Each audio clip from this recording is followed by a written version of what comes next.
আপনার পাশে থাকার জন্য যে মানুষটা প্রচন্ড আকুতি মিনতি করে, সেই মানুষটা চাইলেই অন্য কাউকে তার পাশে জায়গা দিতে পারে।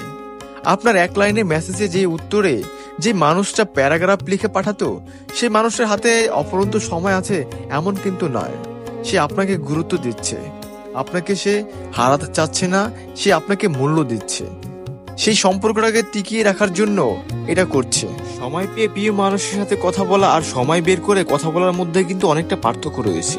শুধু ভালোবাসলেই হয় না, ভালোবাসার মানুষটাকে সময় দিতে হয়, গুরুত্ব দিতে হয়। এই যে আপনি তাকে অবহেলা করছেন, তাচ্ছিল্য করছেন, সে চাইলেও কিন্তু অন্যজনকে এই সময় দিতে পারে।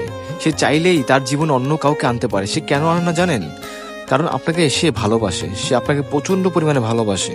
জীবনে একটা কথা মনে রাখবেন, যে আপনাকে সত্যিকারে ভালোবাসে সে কখনোই সময় পায়নি তাই কল দেয়নি বা সময় পায়নি তা মেসেজ করিনি, এই কথাটা অন্তত বলবে না।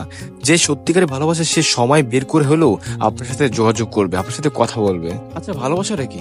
ভালোবাসা এটাই তো, যে দুজন দুজনের সাথে কথা বলার যে টান বা ইচ্ছা, এটাই তো ভালোবাসা, ঠিক না?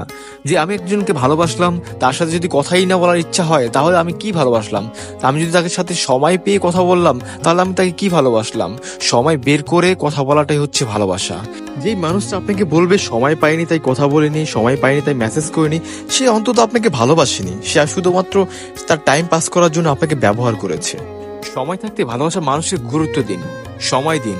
নাহলে দেখবেন এই সময় একদিন আপনার ভালোবাসার মানুষটাকে কেড়ে নিয়েছে বা ভালোবাসার কেড়ে নিয়েছে। তো ভালো থাকবেন সবাই, সুস্থ থাকবেন। আল্লাহ হাফেজ। আমি মাহাদি হাসান সুজন। আমার পেজটা সবাই ফলো করবেন, ইউটিউব চ্যানেল সব সাবস্ক্রাইব করবেন। ধন্যবাদ সবাইকে।